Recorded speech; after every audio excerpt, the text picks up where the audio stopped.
Hello there. This is Esther again this week. And, last week we talked about purpose, and I gave you some ideas on how to determine what your purpose is if you didn't know. Uh, and if you haven't found it yet, don't give up. Just make sure that you continue to maybe follow some of the steps that I said. Um, find the things that you love or whatever. But some of you already know what your purpose is. And I just wanted to touch on this week to not compare your gift or your talent with someone else so you can fulfill your purpose. So a lot of times we look at people and we kind of shrink our gifts when we compare them to others. We kind of look at it like we're not as good as someone else. We might think that they're more talented, and some people are more talented. We think that some people are more impactful, and they are. Some people may be more gifted. Yes, they are. Some people, they might be more beautiful, and they are. But we should never think that what we have is not good enough. We're always going to find somebody who may be better at something than we are, but we also have to realize we are better than some people in that. And the thing is, it doesn't matter how much better you are or worse than you are as someone else in those areas. The important thing is to use what you have, to be thankful for what you have, so that you can use that to the best of your ability. Sometimes we think that we're too old or too young, and I don't believe that we're ever too old or too young to do different things. Long as you have breath in your body, uh, I believe that sometimes your gift can go throughout your lifespan, serving or sharing with others, and sometimes there's an appointed time. And that doesn't mean that you're not going to try to perfect that gift. Some of the greatest people, most talented people, have been coached, have taken lessons or whatever. You see them all the time trying to stay on top of their game or whatever. So I just wanted to share with you, because I know that I have been guilty of that myself.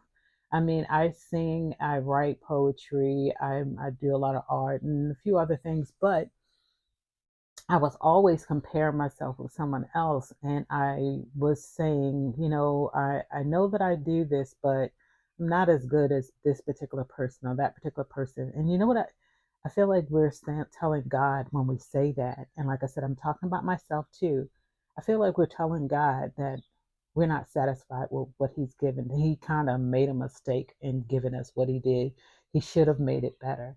And so I think about people that I've given gifts to, and the time that I may spend to try to make sure that that gift is special and a blessing.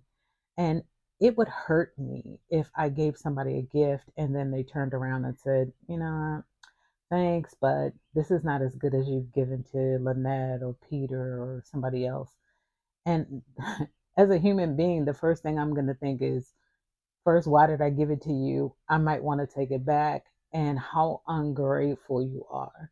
Now, God might not look at it because like we do, because God is a loving God, and He never feels like He's sorry for what He's given us. He did it intentionally. He's an intentional God, so He's never thinking that He um, wants to take it back.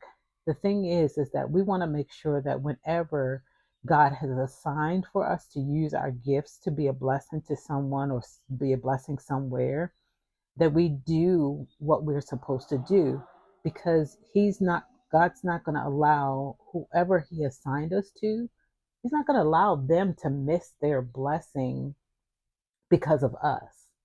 I always think in terms of nobody can stop me but me. So even in terms of other people that you're supposed to be blessing, if you miss the opportunity and they're being obedient to God and God put them in the right place, He's going to have somebody else to bless them. And that's a missed opportunity that we would have. And so, we want to make sure that we don't miss any opportunity. We want to make sure that whatever we need to do what God wants us to do, that we're on top of our game.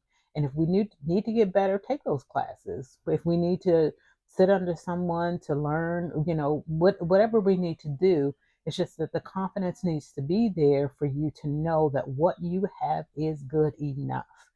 God did not make a mistake with you. There's a speaker that had passed away years ago, teacher Miles Monroe from the Bahamas, and he used to always say that most of the talent was in the cemetery. And I agree with him because a lot of people have died not really using their gifts to their greatest potential. They constantly think they're not good enough.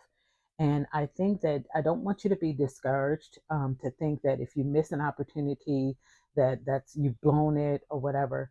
Just keep your heart right. Keep yourself in a position where you're willing to be used, that you're willing to do better at it, or you apologize for all the times you shared that you weren't showing your gratitude towards God, what God gave you, and there will be another opportunity. But you want to make sure that you make the best of every opportunity, because you don't know when God might say, well, you know what, that was the last opportunity. So I believe that as long as we have breath in our bodies, we want to think in terms of there's more time. So don't ever give up, because you don't know what God's timing is. So I want you to know you are good enough. You have everything in you that you need to do what God wants you to do. Be open to go wherever wants you to go. There's a world out there that could use your gift. Don't just minimize it to a particular area. And he might not have you to speak before millions or whatever. He might only have you to speak one-on-one to different people, whatever. But just be open to be used by God, and just know you are good enough. You have everything inside of you that he put it there when he created you. You just had to perfect it and get ready for when he wants to use you. So you're good enough, and make sure that you don't miss any opportunities. God bless you, and I'll see you next time. Love you. Bye bye.